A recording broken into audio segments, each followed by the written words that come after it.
ஓம் சத்குருவே சரணம். வாத்தியார் மகராஜ்க்கு ஜெய். குருவர்களால் கால ரகசிய பதிவேட்டில் நாம் பார்க்கக்கூடிய விஷயமானது ஆணி திருமஞ்சனம்.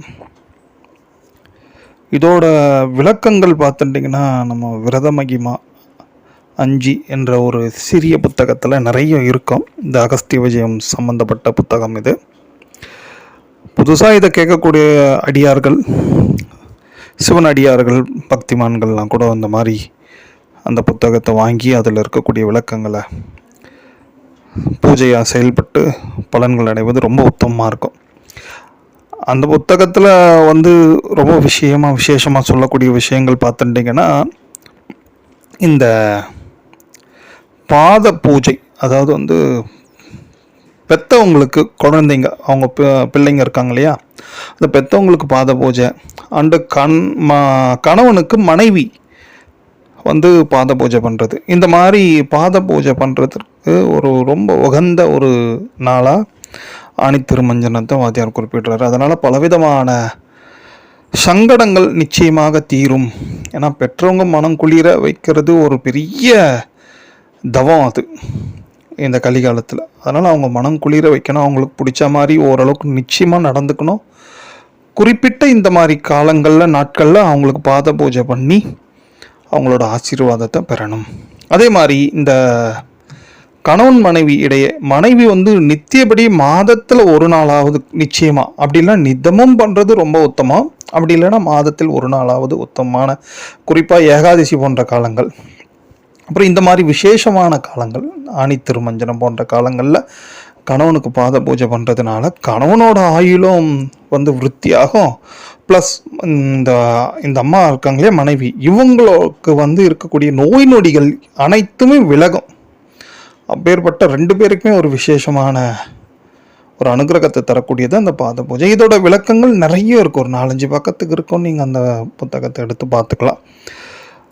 நம்ம விஷயத்துக்கு வருவோம். ஆணி திருமஞ்சனம் குருவர்களால் பார்த்துட்டிங்கன்னா நடராஜாவோட அபிஷேக தினம் அது.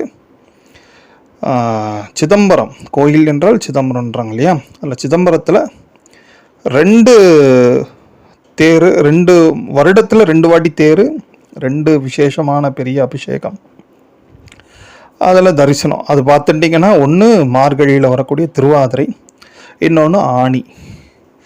திருவாதிரை கூட ஆருத்ரா தரிசனன்ட்டு தான் ரொம்ப அது விசேஷமாக. ஆருத்ரா அபிஷேகத்தை காட்டிலும் ஆருத்ரா தரிசனத்துக்கு ரொம்ப இம்பார்ட்டன்ட் பண்ணுவாங்க. பட் அதனால் இந்த ஆணியில் திருமஞ்சனம், அதோட பேரே பாருங்களேன், இந்த திருமஞ்சனம் அப்படின்ற ஒரு விஷயமே இந்த வைணவத்தில் சொல்லக்கூடிய ஒரு விஷயந்தான் அது திருமஞ்சனம். நம்ம சைவத்தில் பொதுவாக அபிஷேகம் அப்படின்னு சொல்லிடுவாங்க. அந்த திருமஞ்சனம்ன்றது என்ன பார்த்துட்டிங்கன்னா, சுவாமியை குளிர வைக்கக்கூடிய ஒரு விசேஷமான அபிஷேக ஆராதனைகள் பண்ணக்கூடிய ஒரு காரியம் அது இந்த ஆணி மாதத்தில் தான் ஆணி திருமஞ்சனம் அப்படின்னு இருக்கும். ஏன் அது ஆணி திருமஞ்சனம் அப்படின்ட்டு வச்சுருக்காங்க அப்படி பார்த்துட்டிங்கன்னா, இந்த ஆணி மாத உத்திரம் அந்த நாளில் தான் நீர் படைக்கப்பட்ட ஒரு உத்தமமான காலம் அது. ஜலம்ன்ட்டு சொல்கிறோம் இல்லையா, இந்த நீர் படைக்கப்பட்ட காலங்களில் ஆணி உத்திரத்தில் தான் நீர் படைக்கப்பட்டது. ஸோ அதனால் நிறைய ஜலம் கொண்டு, அதாவது சுவாமியை குளிர வைப்பதற்காக பால், தயிர், என்னென்னலாம் முடியுமோ 64 விதமான அபிஷேக திரவியங்கள் இருப்பதாக சொல்கிறாங்க பெரியவங்க. அவ்வளோத்தையும் சுவாமிக்கு நம்மளால் முடிஞ்சதை கொடுத்து அவரை குளிர வைக்கிறது ரொம்ப உத்தமம். அது மட்டும் இல்லாமல் அந்த அபிஷேக தீர்த்தத்தை கோமுகம் வழியாக அதை பிரசாதமாக பெற்று இல்லங்கள்லையும், அப்புறம் அவங்க ஆஃபீஸ் சம்திங் அந்த இடங்கள்லாம் தெளிப்பது ரொம்ப உத்தமம். குறிப்பாக வாத்தியார் இன்னொரு விஷயத்தையும் சொல்கிறார், அந்த கோமுக பிரசாதத்தை பெற்று அதை அன்னதானத்தோடு சேர்த்து, அந்த தீர்த்தத்தை கொஞ்சம் சமையலில் சேர்த்து அதை அன்னதானமாக நிறைய ஏழைங்களுக்கெல்லாம் அந்த தீர்த்த பிரசாதத்தோட அனுகிரகம் கிடைக்கணும்ன்ட்டு செயல்படுறதும் ஒரு மகா உத்தமம் அப்படின்ட்டு சொல்கிறார். ஸோ அதனால் இந்த ஆணி திருமஞ்சனம் அப்படின்ட்டு பார்த்துட்டிங்கன்னா, ஒரு நீர் படைக்கப்பட்ட ஒரு உத்தமான சுவாமி தான் நீரின்றி அமையாது உலகு. அப்போ இந்த நீர் தான் நம்ம பூமிக்கு கிட்டத்தட்ட ஒரு 70% மேலே இருக்குது. நம்ம உடல்லையும் அப்படி தான் இருக்குது. இந்த நீர் தான் பெரும்பாலும் இயக்கிண்டு இருக்குது. அந்த நன்றி கடனாக இந்த மாதிரி காலங்களில் எல்லாருமே இது தெரியாமல் எவ்வளோ பேர் இருப்பாங்க இல்லையா, அவங்களுக்காகியும் சேர்த்து நம்ம சங்கல்பம் பண்ணி இந்த மாதிரி அபிஷேக திரவியங்கள்லாம் கொடுப்பது ரொம்ப உத்தமம். அப்படி கொடுக்கும் பொழுது நபன சித்தர் அப்படின்ட்டு ஒரு சித்தர் இருக்கார். வாத்தியார் நிறைய சித்தர்களோட திருநாமங்களை நமக்கு கொடுத்துருக்காரு. ஏதோ சும்மா வாயில் வந்த பேரெல்லாம் சொல்கிறாரு அப்படின்னு நினச்சக்கூடாது. இந்த சித்தர்கள்லாம் என்னென்ன மாதிரியான சேவைகள் பண்ணியிருக்காங்க அவங்க காலத்தில் அப்படின்ற ஒரு விஷயத்தையும் குறிப்பு கொடுப்பார் வாத்தியார். அதில் இந்த நபன சித்தர் என்னன்னா, கிட்டத்தட்ட அவர் வாழ்ந்த காலத்தில் 1 கோடிக்கு மேலே மூர்த்திகளுக்கு திருமஞ்சனம் பண்ண ஒரு விசேஷமான உத்தம சித்தராக ஒரு நபன சித்தர். திருமஞ்சனம் மீன்ஸ் அபிஷேக ஆராதனைகள் பண்ண ஒரு விசேஷமான சித்தர். அதெல்லாம் அவரை மனசில் நினச்சிண்டு இந்த மாதிரி அபிஷேக திரவியங்கள்லாம் கொடுப்பதற்கு முயற்சி பண்ணுறது ரொம்ப ஒரு உத்தமமான கைங்கரியம். அதோட இன்னொரு விஷயத்தையும் நாம் ஞாபகம் வச்சுக்கணும். இந்த உத்திரம் அப்படின்ட்டு சொல்கிறச்சே அது ஒரு விசேஷமான நித்திய கல்யாணி அப்படின்ட்டு ஒரு பேர் ஒன்று உண்டு அந்த உத்திரத்துக்கு. அந்த உத்திரத்தோட மகத்துவம் பார்த்துட்டிங்கன்னா அது ஒரு கல்யாண திருநக்ஷத்திரம்.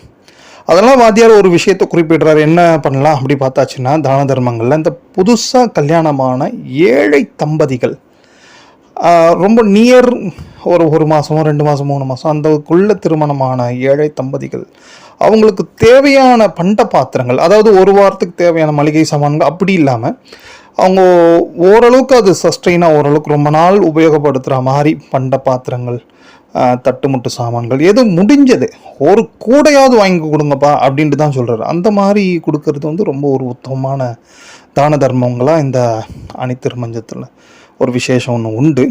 அதை பார்த்துக்கலாம்.